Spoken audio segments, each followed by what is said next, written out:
नमस्कार, मी प्राध्यापक राम पालकर आपल्यासाठी घेऊन आलेलो आहे FY BCom फायनान्शियल अकाउंटिंग 1 या विषयाचं आपण लेक्चर सिरीज सुरू केलेली आहे. त्यामध्ये आपण आतापर्यंत एक चॅप्टर त्या ठिकाणी बघितलेलं आहे.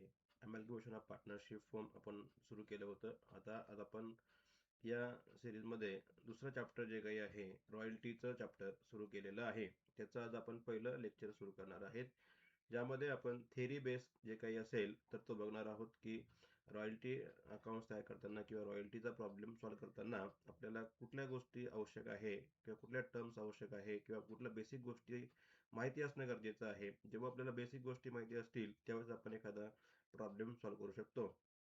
म्हणून जेव्हा आपण पहिलं लेक्चर घेत असतो ते खूप महत्त्वाचं असतं, ज्यामध्ये आपल्या सगळ्या कन्सेप्ट ज्या काही आहेत तर त्या क्लिअर करायचा प्रयत्न आपण करत असतो, जेणेकरून येणारा जो काही आपल्याला प्रॉब्लेम आहे किंवा प्रॅक्टिकल प्रॉब्लेम आपण जेव्हा सॉल्व्ह करू तेव्हा कुठलीही अडचण येणार नाही. म्हणून सर्वांनी हा व्हिडिओ जो काही आहे तो काळजीपूर्वक शेवटपर्यंत बघायचा आहे, कारण की आपल्याला यामध्ये बेसिक गोष्टी कळणार आहे. म्हणून सर्वांनी हा व्हिडिओ जो काही शेवटपर्यंत बघितला तर आपल्याला नक्कीच या ठिकाणी जेव्हा आपण प्रॅक्टिकल प्रॉब्लेम सॉल्व्ह करू तेव्हा मदत होणार आहे.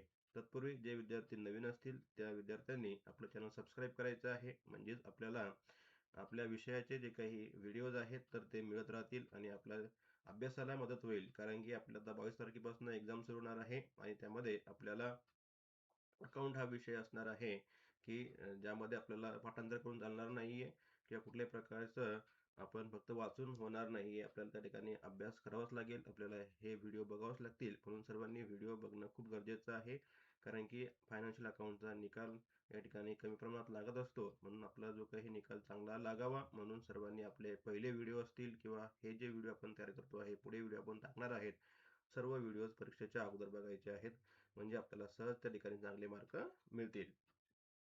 तर आपण आता हे बघा, रॉयल्टीचं चॅप्टर नंबर 1 आहे, यामध्ये आपण आता सुरू करू. याच्यामध्ये आपण काय काय टॉपिक कव्हर करणार आहे ते बघू. म्हणजे रॉयल्टीचं मिनिंग काय आहे ते बघणार आहोत. नंतर इम्पॉर्टंट टर्म्स असणार आहेत. बघा, जेव्हा रॉयल्टी आपण शिकतो आहे तर त्या रॉयल्टीमध्ये काही इम्पॉर्टंट टर्मॉलॉजीज आहेत किंवा काही गोष्टी आहेत की जे आपल्याला माहिती असणं गरजेचं आहे. म्हणजे त्याचा अर्थ काय आहे किंवा नेमकं ते काय आहे हे आपल्याला कळल्याशिवाय त्या ठिकाणी रॉयल्टी आपल्याला कळणार नाही किंवा त्याचा प्रॉब्लेम सॉल्व्ह करता येणार नाही. मग त्याचे बेसिक टर्म्स ज्या काही आपण यामध्ये कव्हर करणार आज, म्हणजे लेसॉर कोण आहे, लेसी कोण आहे, मिनिमम रेंट काय आहे, शॉर्ट वर्किंग काय आहे, रिकमेंड ऑफ शॉर्ट वर्किंग काय आहे, लॅब्स ऑफ शॉर्ट वर्किंग काय आहे, ह्या ज्या काही आहे किंवा अकाउंटिंग ट्रीटमेंट असेल किंवा प्रोसिजर, जर्नल एंट्रीज काय आहेत, हे आपण यामध्ये आज घेणार आहोत. मिनिंग ऑफ रॉयल्टी म्हणजे रॉयल्टी नेमकं काय आहे आपल्याला हे समजून घ्यायचं आहे. तर रॉयल्टी एक प्रकारे रिम्युनरेशन त्या ठिकाणी पेएबल आहे. बघितलं आपण काय म्हटलंय, royalty is an remuneration payable to a person in respect of the use of an asset, whether the hire or purchase from such a person, calculated with the reference to and varying with the quantities produced or sold as a result of the use of such a asset. म्हणजेच थोडक्यात काय सांगता येईल, royalty म्हणजेच काय आहे, तर जेव्हा आपण एखाद्या व्यक्तीची असेट यूज करतो, बघा इथे काय म्हणले, फॉर यूज अँड असेट, म्हणजे आपण जेव्हा असेट यूज करतो आहे एखाद्या व्यक्तीची, तर त्यावेळेस त्या व्यक्तीला आपण त्या ठिकाणी जो मोबदला देत असतो किंवा जे रिम्युनरेशन देत असतो दॅट इज कॉल्ड रॉयल्टी. म्हणजेच असेट जेव्हा यूज केल्यानंतर आपण जे पेमेंट करतो आहे त्या दुसऱ्या व्यक्तीला, ज्या व्यक्तीची जी असेट आहे, दॅट इज कॉल्ड रॉयल्टी. मग आता थोडक्यात एक प्रकारचं रेंट सारखं आहे, पण रेंट आणि पण थोडंसं स्लाइटली डिफरन्स आहे. कारण की आपण रेंटमध्ये काय करतो, फिक्स अमाऊंट देत असतो. इथं फिक्स नाही आहे. इथं काय म्हटलंय, कॅल्क्युलेटेड ऑन द बेसिस किंवा varying the quantities of produce or sold. म्हणजेच हे ज्या क्वांटिटीज प्रोड्यूस होईल, जेवढ्या क्वांटिटी प्रोड्यूस होईल किंवा जेवढे सेल होईल त्याचं कॅल्क्युलेशन करून आपण काय करत असतो, रॉयल्टी देत असतो किंवा रॉयल्टीचं पेमेंट त्या ठिकाणी करत असतो. ठीक आहे, म्हणजेच मिनिंगमध्ये आपल्याला काय कळालं की रॉयल्टी हे काय आहे, तर एक पेमेंट आहे, रिम्युनरेशन आहे की जे जो पर्सन असेट यूज करतो दुसऱ्या व्यक्तीची, तर तो व्यक्ती काय करत असतो, त्या ज्या व्यक्तीची जी असेट आहे त्या व्यक्तीला जे काही पेमेंट करतोय त्याला आपण काय म्हणतो, रॉयल्टी म्हणतो. आणि रॉयल्टी कशा प्रकारे कॅल्क्युलेट करतात किंवा कशावरती कॅल्क्युलेट होते, तर on the basis of quantities produce or sold. म्हणजेच किती क्वांटिटी प्रोड्यूस केले आहेत किंवा किती सेल झाला आहे यावरती रॉयल्टी ठरत असतं. हा त्याचा एक बेसिक मिनिंग सांगता येईल. तर आता हे आपण एक्झाम्पलने समजून घेऊ, म्हणजे तुम्हाला अधिक त्या ठिकाणी क्लिअर होईल. की रॉयल्टी म्हणजेच काय. तर आता रॉयल्टी बघा कशी असते आपण बघितलं on the basis of sales, म्हणजे जेवढं सेल्स होईल तेवढ्यावरती त्याला त्या ठिकाणी रॉयल्टी मिळते. मग पहिलं एक्झाम्पल आपण घेऊ on the basis of sales, म्हणजे सेल्स बेसवरती रॉयल्टी कशा प्रकारे असते. समजा सपोज एखादा ऑथर आहे, म्हणजे रायटर आहे, लेखक आहे, तर तो काय करतो, बुक लिहितो बरोबर. मग रायटरने समजा बुक लिहिलं, इथं बघा आपण म्हटलंय ऑर्थर बुक रायटर. आता हा जो काही ऑर्थर आहे म्हणजे रायटर आहे, हा कोण झाला, तर तो झाला मालक. That is called lessor, owner. म्हणजे ज्या पुस्तक लिहिणारा व्यक्ती जो काही आहे तो झाला मालक. आता पुस्तक जेव्हा आपण लिहितो, पुस्तक लिहून चालणार आहे का फक्त? नाही, पुस्तक फक्त लिहून आपण ठेवू शकत नाही, तर ते काय करायचं असतं, पब्लिश करायचं असतं. मग अशा वेळेस काय होतं, एक पब्लिकेशन हाऊस असतात, तर ते काय करतात, ते पुस्तक जे काही आहे लेखकाने लिहिलेलं, तर ते पब्लिश करतात आणि विकत असतात. बरोबर आहे. म्हणजे दोन पार्टीज या ठिकाणी आल्या आहे. एक पार्टी ही ओनर आहे, की ज्याने पुस्तक लिहिलं त्याची ती असेट आहे. बरोबर आहे. इंटेंजेबल असेट आहे बुक लिहिल्यानंतर. आणि दुसरा जो व्यक्ती आहे, हे एक पब्लिकेशन हाऊस आहे, हा एक पार्टीज आहे, ह्या दोन पार्टीज आहे. मग जो काही ओनर आहे, तर तो काय करतो, तर या पब्लिकेशन हाऊसला काही अधिकार देतो आणि सांगतो की तुम्ही काय करा, हे राईट करा, म्हणजे व्यवस्थित करून प्रिंट करा आणि सेल्स करा. बरोबर आहे. कारण स्वतः तर करणार नाही ऑथर, किंवा लेखक स्वतः करतो का? नाही. मग तो एका व्यक्तीला किंवा जे पब्लिकेशन हाऊस आहे त्याला त्याचे अधिकार देत असतो. मग बघा आता काय झालं, पब्लिकेशन हाऊसने काय केलं, ह्या ऑथरचं जे काही असेट आहे ते वापरतोय ना, तो पुस्तक ऑथरची काय असेट आहे, तर ऑथरची जी काही असेट असलेली पुस्तक तो पब्लिकेशन हाऊस जे काही आहे ते वापरतो आहे. मग आता वापरल्यानंतर तो विकणार आहे. मग जेवढ्या नंबर ऑफ कॉपीज सेल होतील, मग त्याप्रमाणे मग 100 जे काही ठरेल त्यांचं रॉयल्टी, त्यानुसार तो काय करेल, नंबर ऑफ बुक्स जेवढे विकले जातील तेवढ्या रुपयांना त्याला काय करेल, रॉयल्टी पेड करेल. काय करेल, रॉयल्टी पेड करेल. बघा इथं आपण लिहिलं रॉयल्टी. ठीक आहे. म्हणजे हे झालं उदाहरण on the basis of sales, म्हणजे ज्यावेळेस एखादा ऑथर पुस्तक लिहिल आणि पुस्तक लिहिल्यानंतर जे काही पब्लिकेशन हाऊसला तो प्रकाशित करण्यासाठी देईल, तर ज्यावेळेस पब्लिकेशन हाऊस त्याला नंबर ऑफ कॉपीज जेवढ्या विकल्या जातील त्यावरती काही रक्कम ठराविक दराने जो काही रॉयल्टी देणार आहे, दॅट इज रॉयल्टी. ठीक आहे. मग आता इथं काय झालंय, की रॉयल्टी फिक्स आहे का? नाही. कारण की on the basis of sales आहे, म्हणजे जेवढे जास्त पुस्तकं विकली जातील तेवढी जास्त रॉयल्टी त्याला काय होईल, मिळत राहील. ठीक आहे. म्हणून रॉयल्टी आणि रेंटमध्ये हा फरक असतो, की रॉयल्टी जे काही आहे ही सेल्सवरती आपण त्या ठिकाणी काउंट करत असतो, किंवा जेवढं सेल्स होईल तेवढं रॉयल्टी ही वाढत राहील, किंवा रॉयल्टीची अमाऊंट ही सारखी नसते, ती बदलत राहते. ठीक आहे. नंतर दुसरं उदाहरण आपण बघणार आहोत, on the basis of production. तर ही एक टँजेबल असेट आहे. जसं आपण वरती बघितलं की इंटेंजेबल असेट बघितली बुक्स, आता आपण टँजेबल असेट मध्ये बघणार आहोत प्रोडक्शन बेसिस वरती. मग आता बघा, एक कोल माईन आहे. काय आहे? कोल माईन. कोल माईन म्हणजे कोळशाची खाण, सगळ्यांना माहिती आहे बरोबर. आता ही कोळशाची खाण जी काही आहे, तर ह्याचं ओनर कोण असतं, तर गव्हर्नमेंट असतं. म्हणजे लेसर ज्याला म्हणतो आपण, लेसर कोण असतं, तर गव्हर्नमेंट असेल किंवा कोणी असेल. कोल माईन जे काही आहे, कोळशाच्या खाणी जे काही आहेत, आता याच्यातून कोळसा काढणे किंवा मिनरल्स जे काही असतील ते काढायचे असतील, तर काय काय लागतं, तर खूप मोठी त्याची डिगिंग करावं लागेल आपल्याला, म्हणजे खोदावं लागेल. नंतर इंजिनिअरिंग लागतील, मशिनरी लागतील बरोबर. मग अशा वेळेस गव्हर्नमेंट हे काय करत असतं, हे स्वतः न करता काय करतं, एखादी प्रायव्हेट कंपनी जे काही आहे तिला हे करण्यासाठी सांगत असतं किंवा करत असतात. म्हणजेच मग ही प्रायव्हेट कंपनी जी काही आहे हे सगळं करणार आहे, कोण झाली, लेसी.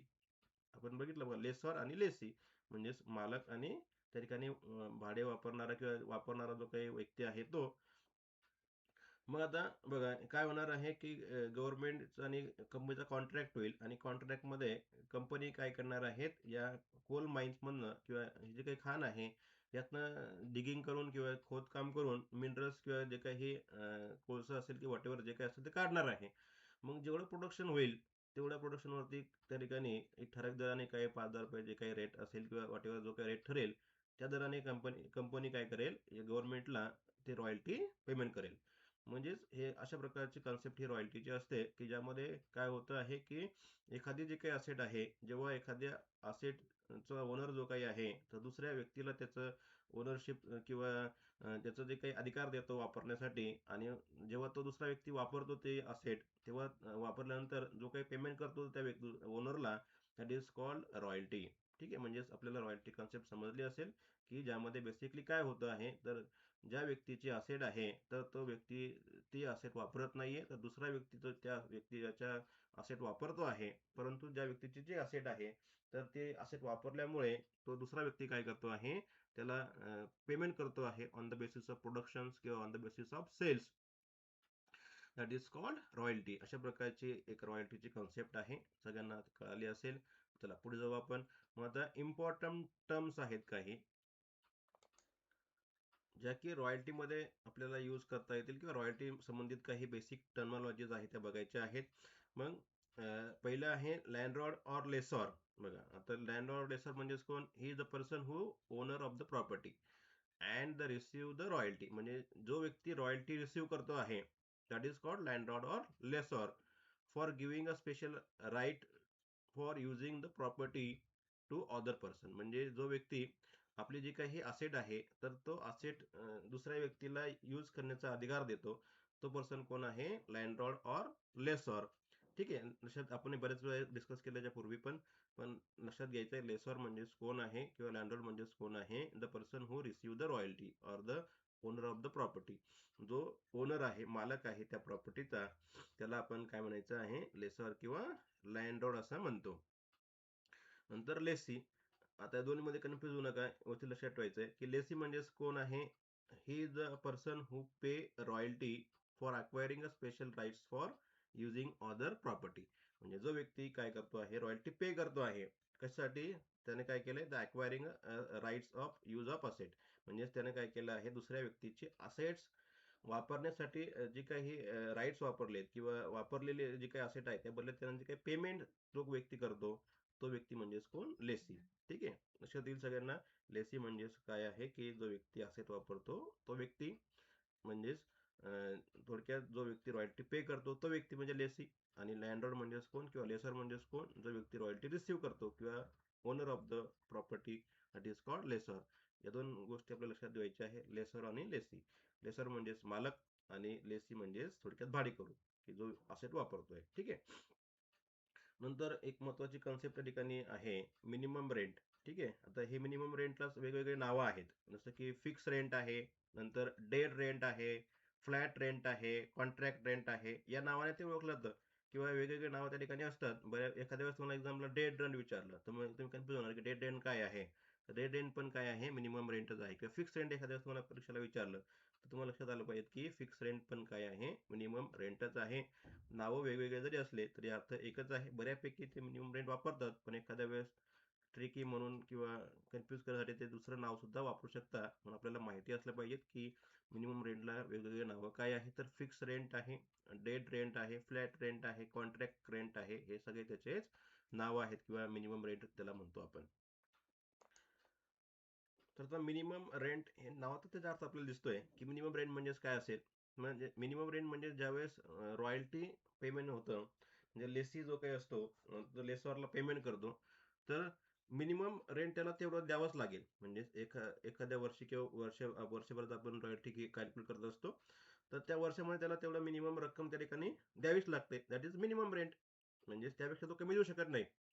म्हणजे जे काही जसं की आपण बघितलं की कोल माईनचा ओनर आहे, त्या ओनरला जे काही कंपनी आहे, तर ते त्याला एका वर्षामध्ये जे मिनिमम अमाऊंट आहे तेवढीच द्यावीच लागणार आहे. त्यापेक्षा तो कमी देऊ शकत नाहीये. मग इथं आपण तेच म्हटलंय, is the amount below which landlord never accept in any year from the person who has paid the royalty.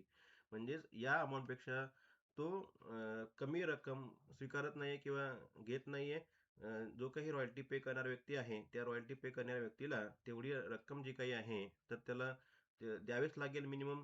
जरी तुमचं प्रोडक्शन झालं किंवा प्रोडक्शन झालं नाही किंवा सेल झाला नाही, तरी तेवढ्या प्रकारचं जी काही ठरलेली जी काही अमाऊंट आहे, जेव्हा कॉन्ट्रॅक्ट होतं, तर कॉन्ट्रॅक्टमध्ये मिनिमम रेंटची अमाऊंट ठरल्या जाईल, की प्रत्येक वर्षी मिनिमम रेंट किती असेल. म्हणजे जो लेसी आहे, म्हणजे जसं की पब्लिकेशन हाऊस होतं लेसी, बरोबर? तर तो पब्लिकेशन हाऊसने काय करायचं, ऑथरला मिनिमम रेंट किती द्यायचं आहे एका वर्षामध्ये, हे जेव्हा त्यांचा दोघांचा कॉन्ट्रॅक्ट होईल, त्या कॉन्ट्रॅक्टमध्ये ठरेल की त्यापेक्षा कमी अमाऊंट जी काही आहे, तर ती तो स्वीकारणार नाही किंवा देता येणार नाही. तेवढी रक्कम त्याला मिनिमम द्यावीच लागते. That is called minimum rent. म्हणजेच एक ठराविक रक्कम जी काही आहे तर ती प्रत्येक वर्षी लेसरला पेमेंट करायचीच आहे. That is minimum rent. त्यापेक्षा कमी रॉयल्टी तो घेऊ शकत नाही. कारण की रॉयल्टी आपण बघितलं कशावरती तर ती on the basis of sales आणि on the basis of production. बरोबर आहे. मग कधी कधी जर प्रोडक्शन झालंच नाही एखाद्या वर्षी किंवा एखाद्या वर्षी सेल झालंच नाही पुस्तक, तर जो लँडलॉर्डला तो लॉस आहे किंवा लँडलॉर्ड जो काही आहे त्यानं आपली तर असेट दिली वापरायला, परंतु त्यापासून काही जर त्याला रक्कम मिळाली नाही तर त्याचा काही फायदा होईल का? नाही. म्हणून अशा वेळेस जेव्हा कॉन्ट्रॅक्ट होत असतात तर कॉन्ट्रॅक्टमध्ये काय ठरतं की जो लेसी आहे त्या लेसीनं ती असेट वापरली किंवा नाही वापरली तर त्याला काय करायचं आहे, मिनिमम अमाऊंट द्यावीच लागेल प्रत्येक वर्षी, जे काही ठरेल ती. ठीक आहे. तर अशा प्रकारची ही मिनिमम रेंटची कन्सेप्ट आहे. नंतर आपण पुढची कन्सेप्ट काय आहे ते बघूया. बघा, पुढची कन्सेप्ट आहे शॉर्ट वर्किंग. बघा, मग त्यामध्ये काय होतं की ज्यावेळेस एखाद्या वेळेस प्रोडक्शन लेस होतं, म्हणजे बघा, ड्यू टू लेस प्रोडक्शन म्हणजे कमी प्रोडक्शन झालं तर त्यावेळेस काय होईल, साहजिकच रॉयल्टी काय होईल, कमी होईल. पण अशा वेळेस आपण काय आता बघितलं, मिनिमम रेंट द्यावं लागतं की ज्यावेळेस तुमची रॉयल्टी कमी असेल. म्हणून बघितलं काय लिहिलं आपण, amount of royalty less than amount of minimum rent. म्हणजेच रॉयल्टी जी काही आहे तिची अमाऊंट कशी आहे, कमी आहे. कशापेक्षा, जे मिनिमम रेंट आहे तर त्यापेक्षा जे काही रॉयल्टी आहे त्याची अमाऊंट काय आहे, कमी आहे. मग अशा वेळेस आपल्याला काय पे करावं लागेल, जे हायर आहे ते. बरोबर, मिनिमम रेंट किंवा रॉयल्टीमध्ये जे हायर असेल ते काय करायचंय, पेमेंट करायचंय. मग मिनिमम रेंट आपण जर पेड केलं तर तर त्यावेळेस काय होतं आहे की जो काही लँडलॉर्ड आहे त्याला मिनिमम रेंट आपल्याला द्यावंच लागतं, आपण बघितलं. मग अशा वेळेस काय होतं की काही डिफरन्स पडतो किंवा लॉस होतो लेसीचा. बरोबर आहे की, कारण की आउटपुट तेवढं निघालं का, नाही. आउटपुट तर तेवढं निघालं नाहीये किंवा प्रोडक्शन तेवढं झालं नाहीये, परंतु त्याला रॉयल्टी मात्र जास्त द्यावी लागली बिकॉज ऑफ मिनिमम रेंट. आपण बघा खाली एक एक्झाम्पल पण घेतलं, त्यामध्ये आपल्याला समजेल. त्या अगोदर शॉर्ट वर्किंग जे काही आहे त्याचा एक फॉर्म्युला आहे बघा. काय फॉर्म्युला आहे, मिनिमम रेंट मायनस रॉयल्टी. म्हणजेच आपण जर हे केलं आपल्याला काय कळेल, शॉर्ट वर्किंग किती आहे हे आपल्या लक्षात येईल. मग खाली एक एक्झाम्पल आहे. एका वर्षी काय झालं की मिनिमम रेंट कॉन्ट्रॅक्टमध्ये ठरलेलं 10,000 रुपये होतं आणि त्या वर्षी त्याची रॉयल्टी किती रुपये झालं, 8,000 रुपये झालं. ठीक आहे.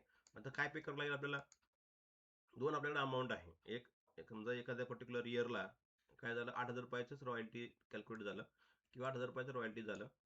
परंतु 8,000 रुपये देतील का त्याला, नाही. लँडवर 8,000 रुपये घेईल का, नाही. किती घेईल, 10,000 रुपये घेईल. तर आपण आता बघितलं की विच इज हायर, दोन्हीपैकी जे जास्त असेल मिनिमम रेंट आणि रॉयल्टीमध्ये त्याचं पेमेंट करावं लागेल लेसीला.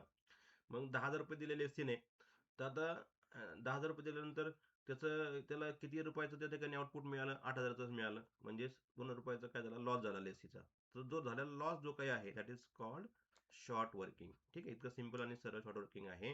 म्हणजेच मिनिमम रेंट आणि रॉयल्टी मधला जो काही डिफरन्स आहे, तर त्यावेळेस जो डिफरन्स येईल that is called short working. इथं बघा, 2,000 रुपयाची काय झालं, डिफरन्स आला. म्हणजे 2,000 रुपये काय आहे, शॉर्ट वर्किंग आहे. आणि हा लसीचा काय आहे, एक प्रकारचा लॉस आहे, कारण की त्याला आउटपुट 8,000चं मिळालं किंवा त्याचा फायदा 8,000 रुपयात झाला, पण त्याला द्यावे किती लागले, 10,000 रुपये द्यावे लागले. कारण की बिकॉज ऑफ कॉन्ट्रॅक्टमध्ये ठरलेलं आहे की प्रत्येक वर्षी तुम्ही मिनिमम काय करायचंय, 10,000 रुपये तुम्हाला द्यायचेच आहे. म्हणून जे जास्त असेल मिनिमम रेंट आणि रॉयल्टीमध्ये त्याचं पेमेंट जो काही लेसी आहे तर तो लेसरला करणार आहे. मग इथं जर लेसरला 10,000 रुपये दिल्यानंतर साहजिकच 2,000 रुपयाचं जे काही लॉस होईल, लॉस जेव्हा होईल लेसीचा, त्या लॉसला काय म्हणायचं, that is called short working. लक्षात आलं, शॉर्ट वर्किंग म्हणजेच काय की लॉस ऑफ लेसीचा लॉस झालाय की त्यानं आउटपुट 8,000चंच काढलंय पण त्याला द्यावं लागले 10,000 रुपये. मग जास्त जे रक्कम दिल्या गेली आहे that is called short working. ठीक आहे. नंतर पुढे बघा, आता पुढे काय म्हटलंय, रिएक्युपमेंट ऑफ शॉर्ट वर्किंग. म्हणजे त्याचा अर्थ काय झाला, रिकवर ऑफ शॉर्ट वर्किंग. थोडक्यात काय झालं, रिकवर. ठीक आहे. आता रिकवर म्हणजेच काय आहे, सगळ्यांना माहिती आहे त्याचा अर्थ काय होतो. म्हणजेच जो शॉर्ट वर्किंग त्यानं मागच्या वर्षी झालेलं आहे त्याला ते रिकवर करण्याचा अधिकार मिळतो. ठीक आहे. पण कधी मिळतो, जर कॉन्ट्रॅक्टमध्ये त्यांनी असं जर ठरवलं किंवा त्या ठिकाणी जर नोट टाकली किंवा क्लॉज टाकला की जी शॉर्ट वर्किंग झालेली आहे ती येणाऱ्या काळामध्ये त्याला भरून काढता येईल, असं जर क्लॉज टाकला तर त्या ठिकाणी काय होतं, शॉर्ट वर्किंग जे काही आहे रिकमेंड करता येते किंवा रिकवर करता येते. मग काय म्हटलं आपण या ठिकाणी, Wien the royalty is less than minimum rent landlord recover the amount of minimum rent. कारण की आपण बघितलं की जे जास्त ते द्यावं लागतं. मग ज्यावेळेस रॉयल्टी कमी असेल त्यावेळेस त्या ठिकाणी जो लँडलॉर्ड आहे तर तो काय करेल, मिनिमम रेंट घेईल from lessee. In such a case for short working is loss of lessee. आपण बघितलं की हा या अशा केसमध्ये काय होतो, शॉर्ट वर्किंग हा काय असतो, लेसीचा लॉस असतो किंवा लॉस होतो. मग आता for recoupment of this loss condition is added in the contract. जर आपण अशा प्रकारची कंडिशन ॲड केली असेल कॉन्ट्रॅक्टमध्ये की जो काही झालेला लॉस आहे तो रिकवर करता येईल, अशा प्रकारची जी कंडिशन टाकली असेल, तर that short working can be reactive from surplus in future year. तर अशा वेळेस काय होतं की येणाऱ्या काळामध्ये जेव्हा सरप्लस येईल, म्हणजे ज्यावेळेस रॉयल्टी जास्त असेल मिनिमम रेंटपेक्षा, दॅट इज सरप्लस, बरोबर. मग जेव्हा सरप्लस येईल तेव्हा त्याला काय करता येईल, आपल्या जे काही झालेला प्रिव्हियस इयरचा लॉस आहे तो रिकवर करता येईल, जर अशा प्रकारचा कॉन्ट्रॅक्टमध्ये क्लॉज टाकला असेल. तर येणाऱ्या काळात जेव्हा सरप्लस अमाऊंट येईल, म्हणजेच रॉयल्टी जास्त असेल मिनिमम रेंटपेक्षा, तर त्यावेळेस त्याला शॉर्ट वर्किंग रिकवर करता येते. But it is should be mention on the contract. जो कॉन्ट्रॅक्ट आहे त्यामध्ये अशा प्रकारचा क्लॉज असला पाहिजे, अदरवाईज करता येणार नाही. मग आपण खाली मराठीत पण अर्थ घेतलाय, ज्यांना समजलं नसेल त्यांनी मराठी वाचून घ्यायचंय खाली. त्यामध्ये पण तेच सांगितलंय आपण, वर्किंग रिकॅपेड म्हणजेच काय आहे की ज्यावेळेस लेसीचा लॉस होतो मागच्या वर्षी, तर त्याला पुढच्या येणाऱ्या काळामध्ये तो जो काही लॉस रिकवर करता येतो. आणि तो लॉस रिकवर करण्यासाठी त्याला जर कॉन्ट्रॅक्टमध्ये तशी जर क्लॉज टाकला असेल, तर काय करता येतं, कॉन्ट्रॅक्टमध्ये जो काही क्लॉज असल्यामुळे जो मागचा लॉस लेसीचा रिकवर करता येतो.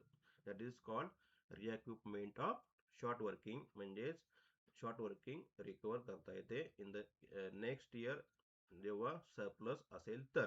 आणि कॉन्ट्रॅक्टमध्ये तसा क्लॉज असेल तर शॉर्ट वर्किंग जे काही लॉस झालाय मागच्या वर्षी बघितला मागच्या वर्षीचा, तर तो पुढच्या वर्षी भरून काढता येतो. That is called recoupment of short working. परंतु आता अजून एक कन्सेप्ट आहे, lapse of short working. Lapse of short working म्हणजे अर्थ काय झालं, शॉर्ट वर्किंग भरून काढता येते, ठीक आहे, परंतु काय असतं की क्लॉज जेव्हा करतो आपण तेव्हा ते ठरतात की 2 वर्षात भरून काढता येईल किंवा 3 वर्षात भरून काढता येईल. म्हणजे नेक्स्ट 2 इयर, नेक्स्ट 3 इयर्स पर्यंत तुम्हाला शॉर्ट वर्किंगचा जो काही लॉस झालाय लेसीला तो रिकवर करता येतो, त्यानंतर करता येणार नाही. मग तेव्हा त्याचं काय करायचं, समजा नेक्स्ट 2 इयर्स सरप्लस झालंच नाही किंवा रॉयल्टीची अमाऊंट जास्त नव्हतीच, बरोबर. मग समजा की 2021ला शॉर्ट वर्किंग आले, बरोबर. नेक्स्ट 2 इयर त्यांना काय करता येतं, 23 पर्यंत ते रिकवर करता येतं. परंतु 23 पर्यंत रिकवर नाही करता आले तर मग काय करायचं, बरोबर आहे. शॉर्ट वर्किंग रिकवर करता येईल, परंतु तिथे कंडिशन असते की फक्त पुढच्या 2 वर्षापर्यंतच रिकवर करता येईल, ते दुसऱ्या वर्षी रिकवर करता येणार नाही, ठीक आहे. अशा प्रकारचा क्लॉज असतो. मग मग अशा वेळेस शॉर्ट वर्किंगचं काय करायचं, मग तेव्हा ती लॅप्स होते, म्हणजेच रद्द होते. म्हणजे शॉर्ट वर्किंग मग त्या लेसीला रिकवर करता येत नाही. म्हणून बघितलं म्हटलंय आपण लॅप्स ऑफ शॉर्ट वर्किंग. त्याचं मिनिंग सांगितलंय, when the recoupment period specified in the royalty agreement expire. जसं आपण म्हटलं की रॉयल्टीचे जे काही अग्रीमेंट आहे त्या अग्रीमेंटमध्ये ठरलेला जो काही कालावधी जेव्हा एक्सपायर होतो, म्हणजे मिनिमम 2 इयर पर्यंत रिक्वायर करता येईल किंवा रिकवर करता येईल किंवा 3 इयर पर्यंत रिकवर करता येईल, नेक्स्ट 3 इयर पर्यंत असं म्हणतात त्यामध्ये. मग हा जो कालावधी एक्सपायर झाल्यावरती त्या ठिकाणी रॉयल्टी जे काही आहे किंवा शॉर्ट वर्किंग जे काही आहे तर ते रिकवर होऊ शकत नाही. And the lessee is still unable to recover. म्हणजेच एक्सपायर झालेला जो काही कालावधी आहे तरी पण तर लेसीनं जी काही आपली शॉर्ट वर्किंग जी काही रिकवर तर करू शकला नाही, the right to recoup the short working comes to an end. मग अशा वेळेस काय होतं, ते जो काही राईट्स त्याला मिळाला होता शॉर्ट वर्किंग रिकवर करण्याचा तो रद्द होतो.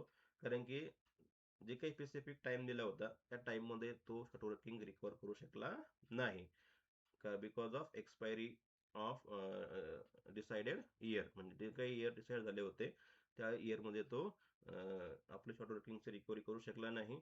मग अशा वेळेस त्याला जे काही शॉर्ट वर्किंग झालेलं होतं किंवा लॉस झालेला होता तर तो लॉस होता पुढे याच्या पुढे रिकवर करता येणार नाही. That is the lapse of short working, ठीक आहे. मग काही मराठीत पण दिलंय, ज्यांना जमत नसेल त्यांनी वाचायचं आहे.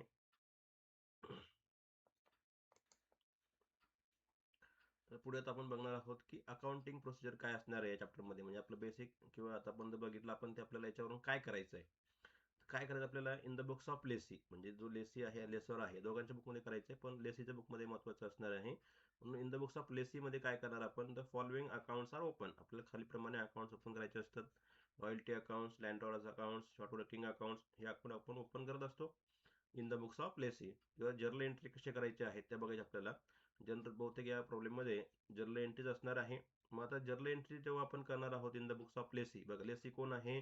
जो व्यक्ती असेट वापरतो आहे, म्हणजे पब्लिकेशन हाऊस असेल किंवा प्रायव्हेट कंपनी जे असतात, दॅट इज लेसी, बरोबर.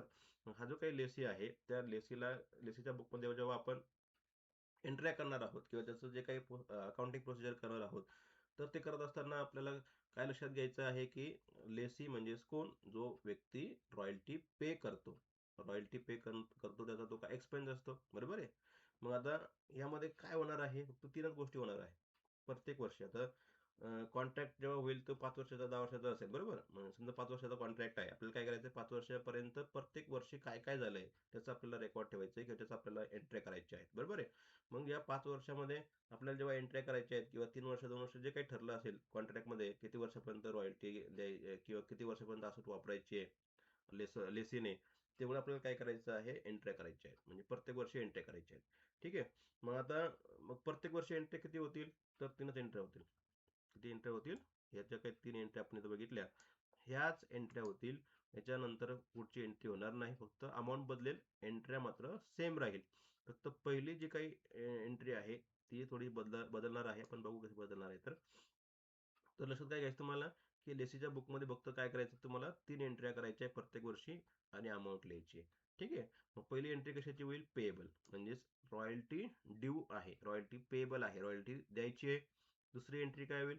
रॉयल्टी पेड, म्हणजेच पेएबलची झाल्यानंतर काय करावं लागेल? साहजिकच पेड करावं लागेल, बरोबर आहे. मग पेड केल्यावरती काय एंट्री होईल? ती एक एंट्री होईल. आणि शेवटी वर्षाच्या शेवटी काय करतो आपण?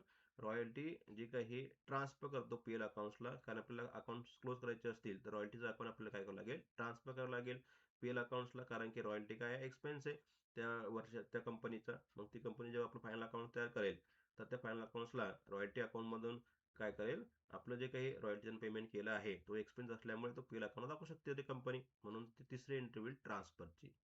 मग 3 एंट्री होतील: payable, paid, transfer. Payable, paid, transfer प्रत्येक वर्षी, पहिल्या वर्षी, दुसऱ्या वर्षी, तिसऱ्या वर्षी, जेवढे वर्ष असतील तेवढ्या वर्षाच्या.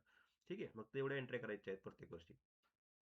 मग आता ह्या एंट्री करत असताना पहिली एंट्री काय? पेएबलची. बघा आता पेएबल म्हणजे जे काही लेसी आहे, लेसॉरला रॉयल्टी पेएबल आहे, म्हणजे किती देणं आहे, रेकॉर्डची एंट्री ज्याला म्हणतो आपण, ती रेकॉर्डची एंट्री पहिली करायची असते. मग आता ही करत असताना बघा, लेसीची रॉयल्टी काय? एक्सपेन्स आहे. लेसीचा जो काही रॉयल्टी जो आहे तो एक्सपेन्स आहे. मग आपण काय करतो? एक्सपेन्स अकाउंट डेबिट करतो, म्हणून रॉयल्टी अकाउंट ऑलवेज त्या ठिकाणी रॉयल्टी अकाउंट काय होईल पहिल्या एंट्रीमध्ये? तर डेबिट होईल. म्हणून रॉयल्टी अकाउंट्स डेबिट झालं, बरोबर आहे. कारण की रॉयल्टी हा लेसीचा एक्सपेन्स आहे. आता कोणाला मिळणार हे रॉयल्टी? तर ती मिळणार आहे लँडलॉर्डला, म्हणून टू लँडलॉर्ड अकाउंट्स, म्हणजे लँडलॉर्ड अकाउंट्स काय होईल? क्रेडिट होईल, बरोबर आहे. म्हणजे एंट्री काय होईल? Royalty account debit to landlord account credit. ठीक आहे. आता फक्त ही एंट्री बदलते कधी? समजा एखाद्या वर्षी शॉर्ट वर्किंग आलंय, म्हणजे ज्या वर्षी आपण मिनिमम रेंट पेड केलं, बरोबर आहे. म्हणजे की आपण बघितलं की 10,000 मिनिमम रेंट होतं, रॉयल्टी 8,000 होती, 2,000 रुपये शॉर्ट वर्किंग आली, बरोबर आहे. आता यावर्षी काय झालंय की जो काही अमाऊंट पेड केल्या गेलं त्यामध्ये लॉस झाला अजून 2,000 रुपयाचा. मग आता लॉस पण दाखवा लागेल ना पहिल्या एंट्रीमध्ये, पेएबल एंट्रीमध्ये. म्हणून इथं काय होईल? फक्त एंट्री थोडीशी बदलेल. मग एंट्री काय होईल? Royalty account debit, short working account debit to landlord accounts credit, अशी एंट्री होईल. कारण की या पहिल्या वर्षामध्ये काय झालं? शॉर्ट वर्किंग आलेली आहे. शॉर्ट वर्किंग जेव्हा ज्या प्रॉब्लेममध्ये येईल किंवा ज्या ज्या वर्षी येईल किंवा तिथं ही एंट्री, पहिली एंट्री बदलेल. फक्त बदलेल म्हणजेच काय होईल? फक्त एक डेबिट वाढेल. डेबिट, रॉयल्टी अकाउंट डेबिट, त्यानंतर दुसरं अकाउंट पण डेबिट होईल. कुठलं? शॉर्ट वर्किंग अकाउंट पण डेबिट होईल. फक्त एवढंच बदलेल, बाकीचं सेम राहील. कारण की यावर्षी जर मिनिमम रेंट पेड केलं तर साहजिकच काय होणार आहे? लॉस होणार आहे. मग झालेला लॉस पण आपल्याला दाखवावा लागेल इथं पहिल्या एंट्रीमध्ये. म्हणून एंट्री करताना आपण एंट्री कशी करणार? Royalty account debit, short working account debit to landlord account debit. परंतु लॉस नसेल, शॉर्ट वर्किंग नसेल, तर असे सरळ सरळ एंट्री करायची, सिंपल एंट्री होईल royalty to landlord account debit credit. ठीक आहे. नंतर दुसरी एंट्री काय होईल? पेडची. आता ही आपण रेकॉर्डची एंट्री केली, बरोबर. आता काय होईल? आता आपण पेड करायचंय. मग रॉयल्टी पेड केल्यानंतर काय होईल बरं? लँडलॉर्डला ते रॉयल्टी मिळेल, बरोबर आहे. म्हणून लँडलॉर्डचं अकाउंट काय होईल? डेबिट होईल. आणि लेसीकडनं ती रॉयल्टी गेली म्हणजे काय गेलं? कॅश गेली, बरोबर आहे. मग जेव्हा कॅश जाईल एखाद्या व्यक्तीकडनं तर त्याचं कॅश अकाउंट काय होतं? क्रेडिट होतं, बरोबर आहे. म्हणून इथं आपण बघा एंट्री काय केली? Landlord account debit to cash और बँक अकाउंट्स क्रेडिट. ठीक आहे. ही एंट्री बदलणारच नाही कुठल्याही प्रॉब्लेममध्ये, सेम राहील. अमाऊंट फक्त चेंज करायच्या. लँडलॉर्डचं नाव इथं लिहायचं आणि इथं टू कॅश अँड बँक लिहायचं आणि किती पेड केलं ते फक्त अमाऊंट लिहायची. सेम एंट्री प्रत्येक वर्षी होईल. एंट्री बदलणार नाही. Landlord account debit to cash or bank account credit. हे झालं पेडची एंट्री. नंतर तिसरी एंट्री आपण काय करणार आहोत की वर्षाच्या शेवटी फायनान्शियल इयर क्लोज करताना आपण फायनल अकाउंट करताना हे जे काही रॉयल्टी अकाउंट आहे हे जेव्हा क्लोज करणार आपण, कारण प्रत्येक लेजर आपण काय करतो, क्लोज करत असतो फायनान्शियल अकाउंटिंग जेव्हा इयर क्लोज होते त्यावेळेस. मग हे तसंच आपण रॉयल्टी क्लोज करणार आहे. मग रॉयल्टी जेव्हा क्लोज करणार तर त्यावेळेस आपण ते ट्रान्सफर करणार पीएल अकाउंटला. आता पीएल अकाउंटला कुठं ट्रान्सफर करणार बरं? समजा पीएल अकाउंट आपण जर डोळ्यासमोर आणलं तर रॉयल्टी कुठल्या साईडला जाईल, डेबिटला क्रेडिटला? तर डेबिटला जाईल ना रॉयल्टी, कारण की रॉयल्टी काय आहे, एक एक्सपेन्स आहे त्या व्यवसायाचा. मग जर एक्सपेन्स असतील तर आपण ते एक्सपेन्स कुठे लिहित असतो, पीएल अकाउंटच्या डेबिट साईडला लिहितो. मग तसंच इथं पण काय होईल, जे पीएल अकाउंटचं डेबिट, पीएल अकाउंट डेबिट होईल. म्हणून ट्रान्सफरची एंट्री काय होईल, profit and loss account debit. आणि काय आपण ट्रान्सफर करतो आहे पीएल अकाउंटला, तर रॉयल्टी, म्हणून रॉयल्टीचा अकाउंट काय होईल, क्रेडिट होईल. ठीक आहे. म्हणून इथं आपण लॉस ट्रान्सफर करणार आहे, म्हणजे ही एंट्री जी काही आहे पहिली एंट्री इथं आपण डेबिट केल्यानंतर इथं ती क्रेडिट होईल. ठीक आहे. म्हणजे इथं आपण डेबिट केलंय ना पहिल्या एंट्रीमध्ये, ऑटो असेल किंवा रॉयल्टी असेल, तर इथं ते काय होईल, फक्त क्रेडिट होईल. पीएल अकाउंटला आपण लॉस काय करायचा आहे, ट्रान्सफर करायचा आहे, लॉस किंवा झालेला या ठिकाणी रॉयल्टीचा एक्सपेन्स. म्हणून पहिले ट्रान्सफरची एंट्री पण बदलणार नाही बहुतेक वेळा, अशीच एंट्री राहील, PL account debit to royalty account credit.